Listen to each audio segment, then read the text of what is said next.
Coming up, I'll discuss how Judge Aileen Cannon in Florida has brilliantly turned the tables on Special Counsel Jack Smith, in effect putting him on the defensive and giving Trump a political boost going into November. I'll consider the implications of Trump's huge New Jersey rally over the weekend, and Auron MacIntyre joins me. We're going to talk about his new book, How Liberal Democracies Become Tyrannies. Hey, if you're watching on Rumble or listening on Apple, Google, or Spotify, please subscribe to my channel. This is the Dinesh D'Souza Show.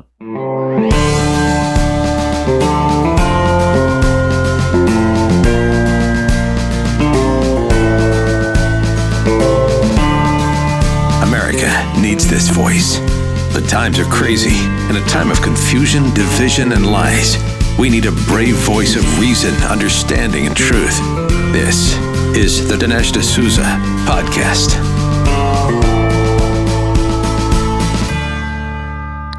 I want to talk about two interesting and important developments in two of the Trump cases. First, the New York case, the so-called hush money case. And then I want to go into a little bit of detail about the case in Florida. This is the one involving classified documents, Special Counsel Jack Smith and Judge Aileen Cannon. So I've titled this podcast Cannon Fire because, in a remarkable reversal, it looks like the judge, who's a Trump appointee after all, has figured out a way to put Jack Smith on trial. So sort of turn the tables in the case, and will, in a very ingenious way, and we're gonna get to that. But just a word about the other case. Looks like we will have Mr. Michael Cohen, serial liar, felon, almost a self-admitted fraud. In fact, almost a definition of a fraudster, to follow Stormy Daniels. Now, Stormy Daniels is not a fraudster. She's a porn star. She's a hustler. She's a shakedown artist. And but Michael Cohen is somebody who is a lawyer who tells lies, a lawyer who makes stuff up, a lawyer who engages in nefarious activity and has been caught doing it, and in fact convicted for doing it. So in that sense, a character who's even more loathsome. Because why? Because a lawyer is entrusted with a certain kind of credibility and authority that you don't see and don't expect in a porn star.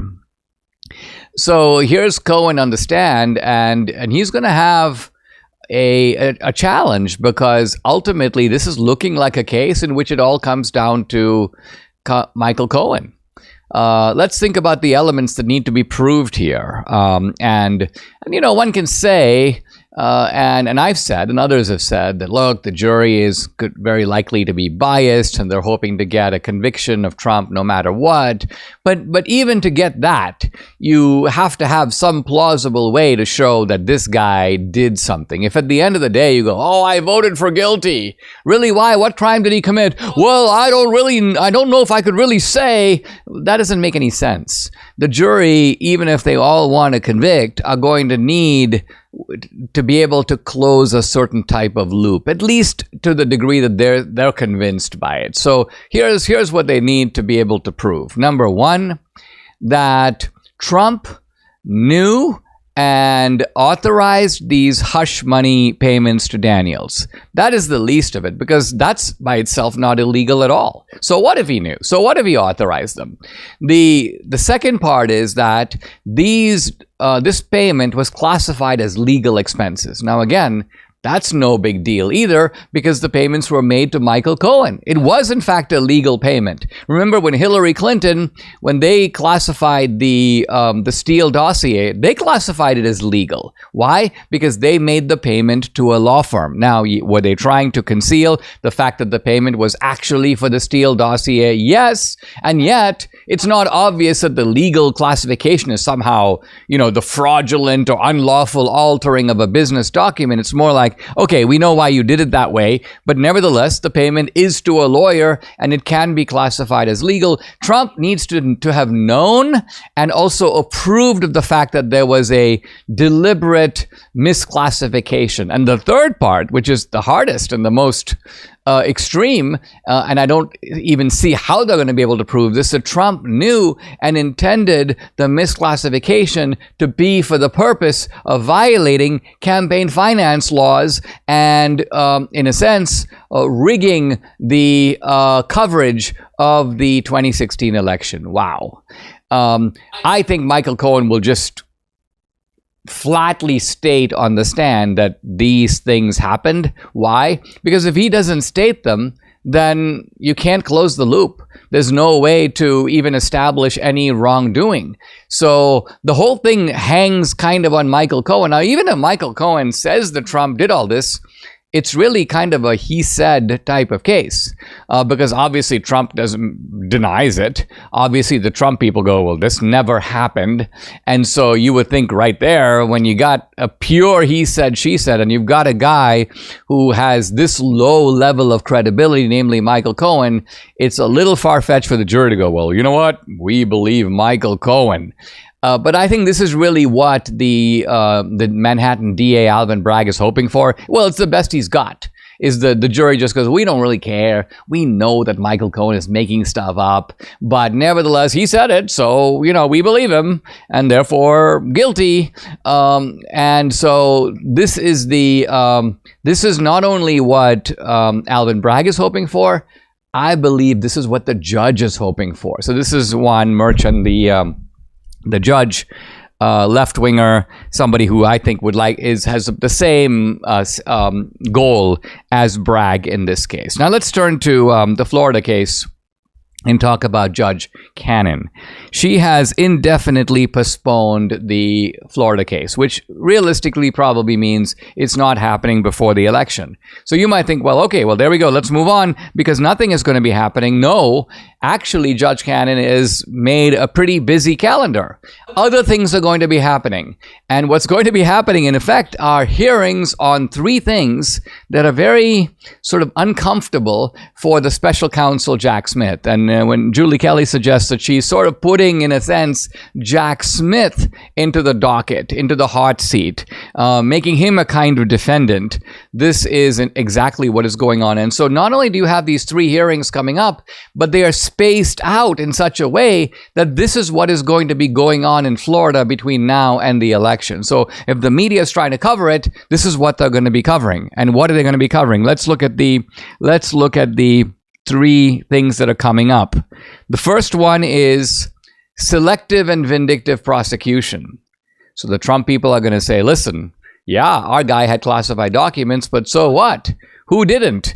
All these other people did. Biden had classified documents. Biden took classified documents from his days in the Senate when he didn't have any declassification authority. Other presidents have had classified documents. You're not prosecuting any of them. You're only prosecuting Trump. Well, this is obviously selective prosecution. So on that basis, the Trump people say the whole case needs to be thrown out. That's going to be case number one. And it's obviously awkward for Jack Smith. What's he going to say? Well, yeah, the special counsel decided that Biden is too dumb and stupid and forgetful to be able to put him on trial. So then the logical implication is, why is Biden running the country? And second, are you saying that Trump is on trial because he's essentially all there, whereas Biden is not all there? Is that really what you're saying?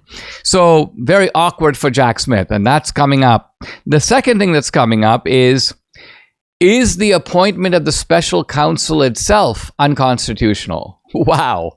Well, turns out that when you look at the statute actually says that the special counsel has to be, quote, properly appointed as a federal officer. In other words, he has to be an officer of the government. You can appoint somebody who is within the DOJ or assistant attorney general or somebody like that who is a federal officer. But Jack Smith was in private practice. Jack Smith is a private attorney. Essentially, Merrick Garland goes, you come on in, I'm naming you special counsel. And so the question is, does that comport with what a special counsel is supposed to be? If not, Jack Smith is exercising unlawful authority and his office needs to be dissolved, or at least he can't hold it. If they want to have a special counsel, they're going to have to appoint somebody else. So you can see, again, this is going to be fun to watch, Jack Smith defending the authority, the constitutional basis for his own office.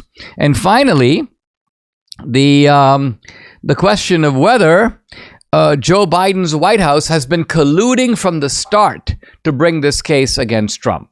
Let's think about it. There's an official narrative here, and the official narrative is that Trump returned some boxes to the archives. The people in the archives opened the boxes and were really shocked to see all these classified markings. And so they notified the DOJ and thus began a criminal investigation into Trump. Now, it turns out that that is not the case. Or to put it differently, it didn't start there at all. In fact, all of that happened. The criminal referral was sent in February of 2022, but all through 2021, the White House and the archives were kind of working together. In fact, the archives even said, if we do a criminal referral to the DOJ, how do we do it? And the White House was like, and the DOJ were like, we'll help you. We'll help you to draft the criminal referral that you are then sending to us. So you see what's going on here? What's going on here is that the newly installed Democratic government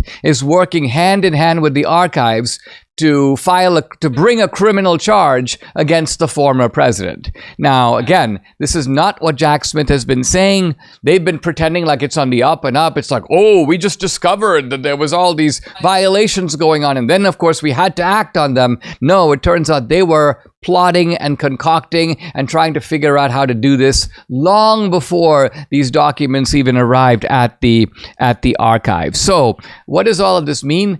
It means that we are going to be given a sort of an intellectual treat. And the intellectual treat is to watch these 3 hearings play out in Florida in the weeks and months leading up to the election. It's not the drama the Democrats wanted. They wanted Trump on the docket. They wanted Trump's crimes to be put out for all to see. And instead, it's going to be Jack Smith who finds himself, in a sense, on the defense. Do you know how amazing it is to be able to hear a conversation for the first time in years? We've had the pleasure of witnessing MD Hearing Aids' ability to help people we love. Both my mother-in-law and her caretaker wear them and love them. They also love how small and discreet they are. MD Hearing is an FDA-registered rechargeable hearing aid that costs a fraction of what typical hearing aids cost. MD Hearing's brand new XS model costs over 90% less than clinic hearing aids. It's incredible. MD Hearing was founded by an ENT surgeon who saw how many of his patients needed hearing aids but couldn't afford them. So he made it his mission to develop a quality hearing aid anyone could afford. MD Hearing has sold over 1.5 million hearing aids, and they offer a 45-day risk-free trial with a 100% money-back guarantee, so you can buy with confidence. Get the hearing you deserve with MD Hearing. Go to shopmdhearing.com. Use promo code Dinesh. You'll get their new $297 when you buy a pair offer. Plus, they're adding a free extra charging case, $100 value, just for my listeners and viewers. That's shopmdhearing.com. Use promo code Dinesh and get their new $297 when you buy a pair offer. Do you remember as a kid how your parents and grandparents made you eat the vegetables on your plate? I certainly do. Or when they coaxed you to eat fruit instead of sweets. That's because they knew what was good for you, and it's truer today than ever before. You need to eat your fruits and veggies. Now, there's no substitute for a healthy diet, but there is this. Balance of Nature, fruits and veggies in a capsule, so easy to take. The products are gluten-free, they're non-GMO, they contain no added sugars or synthetics. So if you're looking for something to make you feel better naturally, well, you should definitely try Balance of Nature today. Eat your fruits and veggies every single day with Balance of Nature. I started taking Balance of Nature the day I decided I was ready to feel better. So are you ready to feel better? Whether you order online or call direct, you got to use promo code America to get the special offer. It's 35% off. Here's the number to call, 800-246-8751. Again, it's 800-246-8751, or you can go to balanceofnature.com. When you use discount code America, you'll get the special offer, 35% off. Wow, it looks like the Democratic attempt to use lawfare against Trump and delegitimize him, break his hold, not just on the country, but on Republicans. and let alone on independents, to make independents run in the opposite direction. Oh man, we might like certain things about Trump, and we like certain things about what he did as president, but guess what? We're just not okay with voting for a criminal. So this is what the Democrats were going for. It is their form of election interference 2024. Notice that the techniques of manipulating elections can vary. 2020, mules. 2022, the tabulators don't work in Maricopa County, Arizona. So on the day that Republicans turn out en masse to vote, things kind of go awry. So a clever way to suppress the Republican vote. And then 2024, lawfare. But the lawfare appears not to be working. Now, Trump has been doing some big rallies in swing states. He remarkably went to court in New York, then flew to Michigan, flew to Wisconsin the same day, did rallies, flew back, and was, in court the next morning. So, but it's one thing to do a rally in a swing state and get a big crowd. That's impressive enough. But here is Trump this past weekend on Saturday in Wildwood, New Jersey. Now, when I first heard about this, and I mentioned to Debbie, and I'm like, I wonder why he's going to New Jersey, because in an election, normally, you don't really campaign, at least not in any big way, in states that are safe for the other side. So you can understand campaigns in Arizona, campaigns in Georgia, North Carolina, even perhaps Virginia. Virginia is a state that used to be Republican. It's now a blue state, but it is a winnable state, in my opinion, at least under certain conditions. But New Jersey, really? And then I see that the crowd begins to gather. This is hours before the rally, and it's huge. And people are estimating the size. It's already up to 30,000, 40,000. I told Debbie that the crowd was 80,000, and then I read and that it had swelled to 100,000 at its max. And if you see the little video clips of it, and Trump's put some of them out himself on Truth Social, it is quite a sight to see. I mean, it looks like an infestation of locusts. I mean, it's like darkening the horizon. It's huge. And what is it telling you? I think what it's telling you is that first of all, people have had enough. They've had enough of Joe Biden. That's one thing. The other thing it's telling you is that people are saying, this is my way to show my solidarity for Trump. So I can't interfere in the legal process. I'm not going to show up in court. The process has to go forward. But guess what? I'm going to get in my car. I'm going to go to Wildwood, New Jersey, and I'm going to kind of stand with this guy and make a statement. And there were some very cool videos made by people. I showed Debbie one by this very middle-class black woman saying basically, you know what? I'm voting for Trump no matter what. You can lock him up. You can put him in a capsule and shoot him to the moon. I'm voting for him anyway. You can say whatever you want. Doesn't really make any difference. And she goes, not just me. She goes, this is going to be black women. This is going to be black men. She goes, my kids could be standing in line trying to get through and get permission to vote. So the point being that people are recognizing that the country is in a state of urgency, if not emergency, and that there is kind of one guy that stands in between the way things are now and the sort of slide toward just the wreckage of what used to be the United States of America. I've seen a lot of people commenting things to the effect that, too big to rig. This election is going to be, Matt Gaetz posted a video. This one is going to be hard to steal. And that may be true. Trump talks about the fact that it'd be good to win with a safe margin. So even though the Democrats, who, by the way, they fault Republicans for being election deniers, they'd be the first to deny an election if they lost it. They'd be screaming about it. How do we know this? Well, that's because they screamed about Bush versus Gore 2000. They screamed about the 2004 election, and they screamed about 2016. They claimed that those elections were rigged and stolen. So the Democrats actually have a much longer history of election denialism. It was anomalous for Republicans to challenge the 2020 election. Republicans, by and large, never challenge elections, and they just shrug their shoulders and kind of grumpy because they lost, and let's do better the next time.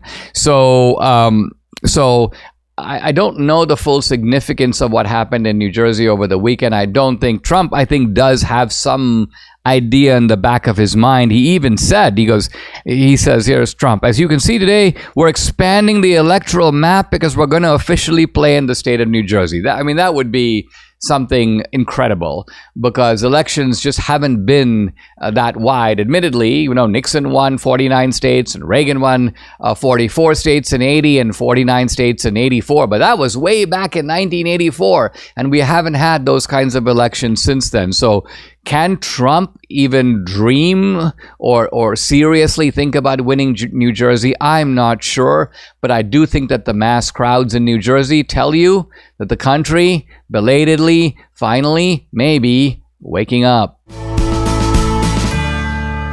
You might have heard Mike Lindell and MyPillow no longer have the support of their box stores or shopping channels the way they used to. They've been part of this cancel culture, and so they want to pass the savings directly on to you by having a $25 extravaganza. This is going to be good. Now, when Mike started MyPillow, it was just a one-product company, just pillows, but with the help of his dedicated employees, Mike now has hundreds of products, some of which you may not even know about. So to get the word out, I want to invite my viewers and listeners to check out their $25 extravaganza 2-pack multi-use MyPillows, just $25. MyPillow sandals, $25. 6-pack towel sets, $25. Brand new 4-pack dish towels, you guessed it, just $25. And for the first time ever, the premium MyPillows with the all-new Giza fabric, just $25. By the way, orders over $75 get free shipping also. The amazing offer won't last, so act now. Call 800-876-0227, the number again, 800-876-0227, or go to mypillow.com to get the discounts, to get the free shipping. You got to use the promo code. It's DINESH, Dinesh. This summer, your local movie theater will become a tent revival for proclaiming Jesus, and you're invited to be a part of this unique evangelistic campaign. Join with believers nationwide for the Million Souls campaign to bring unsaved family and friends to watch the powerful new movie, The Firing Squad, starring Kevin Sorbo and Cuba Gooding Jr. The Firing Squad tells the incredible, true story about prisoners who find faith in the face of execution and transform their prison in the process. As the movie ends, co-star Kevin Sorbo comes on the screen to lead the entire theater in a prayer to commit one's life to Jesus Christ, providing an on-site opportunity to introduce family and friends to the message of Jesus. Go to FiringSquadFilm.com, learn how you can receive free tickets and more to The Firing Squad, and participate in this unique theatrical event. Bring your friends and your family. Bring your faith. That's FiringSquadFilm.com to learn more. Guys, I'd like to welcome back to the podcast our friend Auron MacIntyre. We're going to talk about his new book. It's called The Total State: How Liberal Democracies Become Tyrannies. He's the host of the Auron MacIntyre Show. He's a columnist for Blaze News. You can follow him on X at Auron, AURON. MacIntyre. Auron, welcome. Thanks for coming back. I appreciate it. I want to dive into the book, but before I do, let me ask you about the ongoing New York case, the so-called hush money case. Stormy Daniels has testified. Now apparently it's Michael Cohen's turn, and it looks like it kind of all hangs on this guy.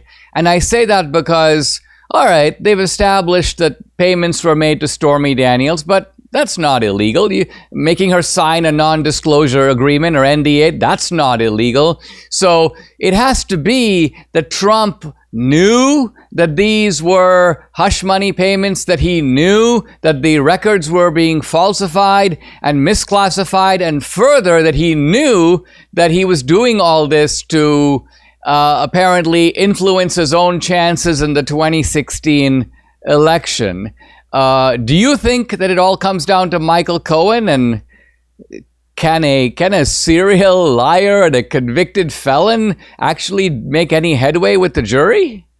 It seems like this whole trial is a joke, right? I mean, obviously, it seems like Stormy Daniels has already contradicted herself, has possibly perjured herself in this testimony anyway. And you can look at the application of the law with Michael Cohen, and I'm not going to pretend to be an expert here, but as I understand it, they're already using basically a novel application of this law because it's only supposed to be for local elections anyway. So what even is the legitimacy of this trial? I guess we can break down whether his individual testimony will be consequential, but I think really we understand what this is. This is an attempt to smear and slander Donald Trump and make it impossible for him to run for president. The system is using absolutely everything they can to prevent him from being seen as a legitimate candidate. Of course, it seems to have backfired because it's only increased his support from his base, and it seems to have shaken even many kind of uncommitted voters because they look at this and say, this is very obviously trumped up charges. This is obviously something that should not be happening in the United States. I think ultimately the only people this actually convinces are diehard Democratic voters in the first place. And I don't think we should really probably even get caught up in the technicality of the case because ultimately this is a purely political prosecution that is looking to have political ends. And that's exactly how it should be. And this is just be seen. This is just a in-kind contribution to the Joe Biden campaign. I mean, I'm seeing now even some prominent Democrats saying, either from the media or writers or academics saying, in effect, that look, the Judge Engoron case, which involved Mar-a-Lago and the valuation of Mar-a-Lago, that would never have happened if the defendant wasn't Trump. In fact, I believe that the New York Attorney General was even assuring real estate developers in New York, hey, listen, no worries. Don't think we're going to be doing this to you. This was kind of a one-off on Trump. And then I saw yesterday Fareed Zakaria on CNN saying exactly the same thing about this case, the hush money case. He's like, I think we can all agree that if the defendant wasn't Donald Trump, this wouldn't be happening. Now, that is a very dubious message for the Democrats to want to be conveying to the country, right? Because I think if you're an independent voter, you're going to be like, wait, what? Are you telling me that the law applies in a single case? It only applies to Trump and no one else? I mean, that is a debasement of law. Do you think that just surveying the landscape, this major tactic of the Democrats may have backfired and in fact is going to help Trump? I mean, this is a raw application of power. That's all this is. This is a declaration that the rule of law is over and that what we do now with our institutions is use them as blunt instruments of force to manipulate our elections and punish our political opponents. That's a terrifying thing to see. If you are someone who lives in a country that is operating like this, it quickly becomes apparent that what you have is not a democratic republic or constitutional republic, but a banana republic. And so, yeah, I think that when voters see this, even those who hate Trump start to look around and say, do I really want to live in this country? Is this really the place I want to be in? Sadly, for many of them, the answer is still yes. But increasingly, we see it peeling off more and more voters who worry that the system is going too far after Trump. I think there are still a lot of Democratic diehards who will push this issue to the maximum. But hopefully you see enough people realize the kind of peril they're placing the system in. Because if they continue down this road, there's really not much left between them and complete totalitarian application of these systems. Now, you said something just a moment ago kind of striking, which is you said that, there are some people who would like to live in this kind of a country, right? Probably the majority of people would go, nah, I think I'd rather live with a country under rule of law. But I think it's important to recognize that whenever you have a biased or a system that is targeting a group of people, there are going to be people on the other side who like that because for them it's a shortcut. They're like, listen, otherwise we have to work really hard, try to defeat Trump in the election. We may succeed, but we may not. But gee, if we can lock him up, that solves our problems in advance. So there is an expediency, a political expediency from the point of view of one side of the political aisle. And I think that's really why whenever something happens to Trump, I do see gleeful, celebrations in the media and on social media, because when you have a party that supports some of this, right? Yeah, I actually talk about this in The Total State. When you have a friend-enemy distinction created inside your country, when you have a side that sees itself as entirely in the right and entirely worthy of ruling and entirely having the right to punish its enemies in any way, it doesn't care about all of those, checks and balances and other nasty things that are supposed to slow down the accumulation of power. What we've seen, the reason we've seen the rise of the total state in the United States is that increasingly the Democrats never expect to be out of power. This is why many people have noticed that they've moved so much of the power of the government out of the normal formal declarations made in the Constitution and its articles, and instead have moved them into these unelected bureaucracies that we often call the deep state. And that's to protect the power of the Democrats no matter what elections say. And so they're building up this power. They're wielding it against Trump because they want to make sure that they never have to worry about handing the Leviathan that they've made over to their enemies. And so I think we're going to continue to see these guys try to force the issue because they don't expect the Republicans the right to ever actually punish them for their abuses of power. When I first saw the title of your book, I thought you were going in a somewhat different direction. In other words, I thought you were going to say that democracies can become tyrannies when the majority runs roughshod over the rights of the minority. This is what the founders on occasion called tyranny of the majority.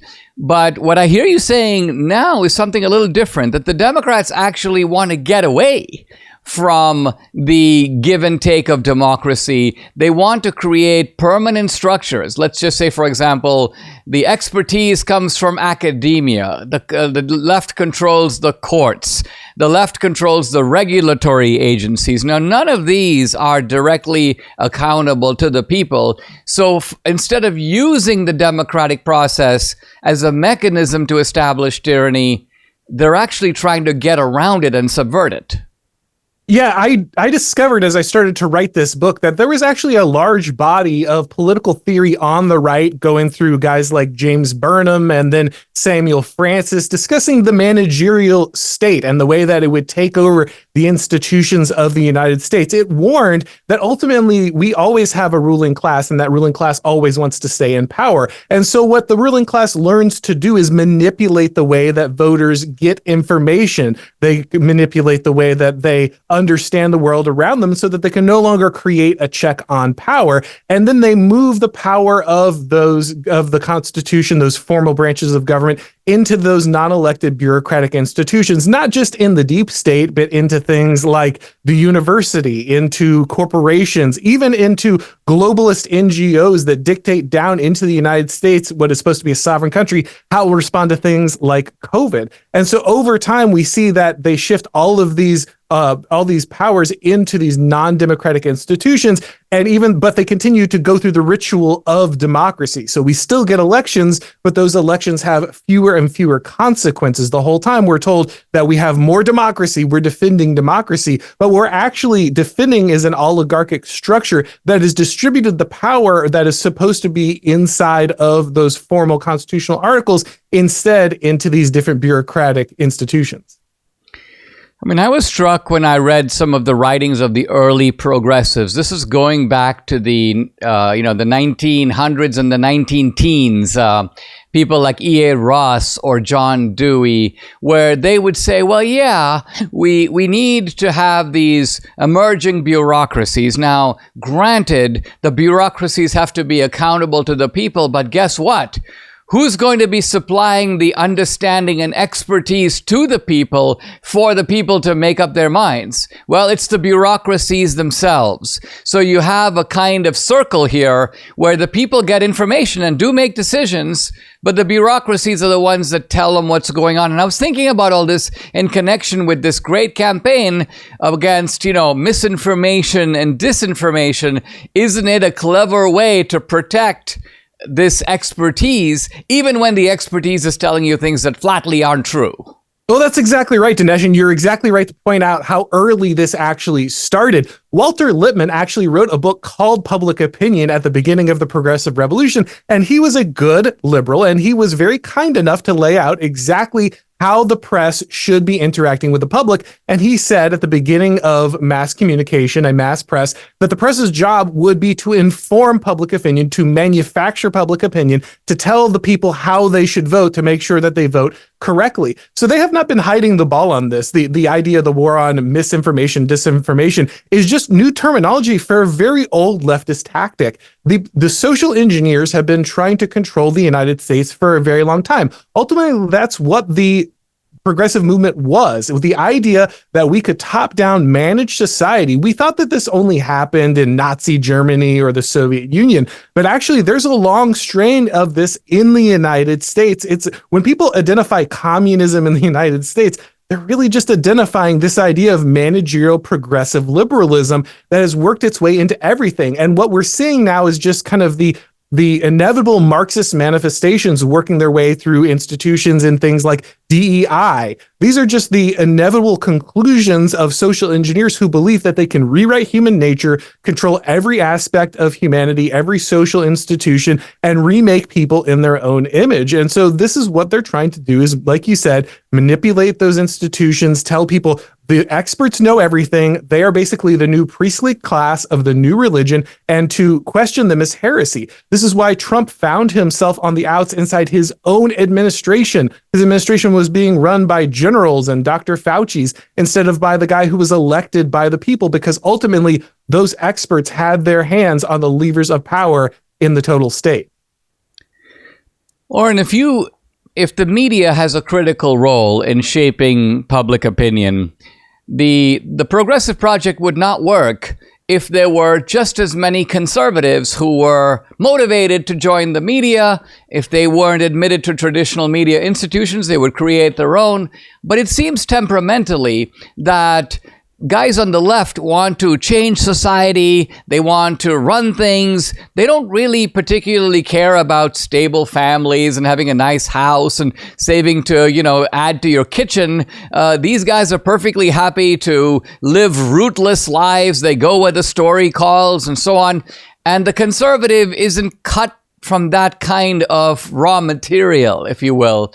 So what's the solution to it? Because it seems like if the activists, and here I'm including the media in activists, are all coming from one side, the problem would appear to be largely insoluble. That's correct. James Burnham, in his book, The Machiavellians, talked about lions and foxes, the disposition of the ruling class. Conservatives are the lions. They are the ones that are very martial in character. They protect religion and tradition and identity. The left are the foxes. They're all about manipulation. They want new and novel things. They want to combine things. And of course, every ruling class needs a healthy mix of those two to some degree. But what we have now is a ruling class that is entirely foxes. Our media-controlled state is run entirely by the exact people you're talking about, those that don't care about families, don't care about religion, don't care about the permanent things. They want to remake everything and meddle with everything from the top down. And this is slowly destroying the fabric of our society. As we talked about with our institutions, our identities, our ways of life are being deconstructed by this constant rule of the media, the constant rule by foxes. What has to change? We have to get away from a system that is ruled by foxes. We have in mass democracy something that was never intended by the founders. In the Constitution, we have a mixed government. The Constitution is designed not for a mass democracy, not for infinite expansion of the franchise and unlimited checks of, the manipulation of the people through the media, but instead we were supposed to have barriers to popular control. We can already see that the left is trying to destroy the last vestiges of this, right? They got to get rid of the Electoral College. They have to get rid of the Senate. But this is only part of a long line of ways that we've done this. We deconstructed this with the direct election of senators and the vast expansion of the franchise now all the way to the point where we're trying to get illegal immigrants to vote. And so if we want a system that isn't constantly manipulated by the media, well, we have to have a system that is limiting the power of these manipulative Fox oligarchic journalists and put it back in the hands of people who are possibly more conservative. And I think that means a shift to probably a more radical version of federalism. We can't have these vast bureaucratic institutions that can reach in and control every aspect of American society. We need to return to the founders' vision of a country that is united but is also allowed to have particular and regional interests that are represented by the states, by the people who are supposed to be ruling at the local level. We should have that kind of solidarity in the local that was envisioned by our founders. Yeah, this is really good stuff, Auron. I mean, I take the message of your book to be that if you're looking for the total state to come through a guy with a Stalin overcoat or a Hitler mustache, you're looking in the wrong place. This has been happening. The project was conceived a century ago. It opportunistically has expanded under various progressive presidents. It uses opportunities like the one provided by COVID. It moves ultimately by stealth, as you say, the way of the fox. And people need to be alert to this peculiar American type of tyranny that is now creeping in on us. Guys, the book is The Total State. My guest, Auron MacIntyre. Follow him on X at Auron MacIntyre. Auron, thank you for joining me. Thanks for having me. I'm talking about the four currents of British settlement in America and the folkways that these four groups brought with them. The first group is the Puritans, who settled in New England. The second group, which we're talking about, is the Cavaliers, who came Royalists, Anglicans. They came from the south of London. For the most part, they moved to Virginia and established the culture of the South. Then we'll talk about the Quakers and some of the kind of rebel religious groups that came, settled in Pennsylvania, and then moved west, and they created the culture of the Midwest. Let's call it Mike Pence land. And finally, we're going to talk about the borderland people, the people who created the culture of the Appalachians, the culture of the rednecks, the culture that has also decisively shaped a good bit of the country, including Texas. Now, the Anglicans who came were royalists. They were supporters of Charles I. When King Charles was executed by the forces of Oliver Cromwell, the Cavaliers, the Anglicans decided, we're out of here.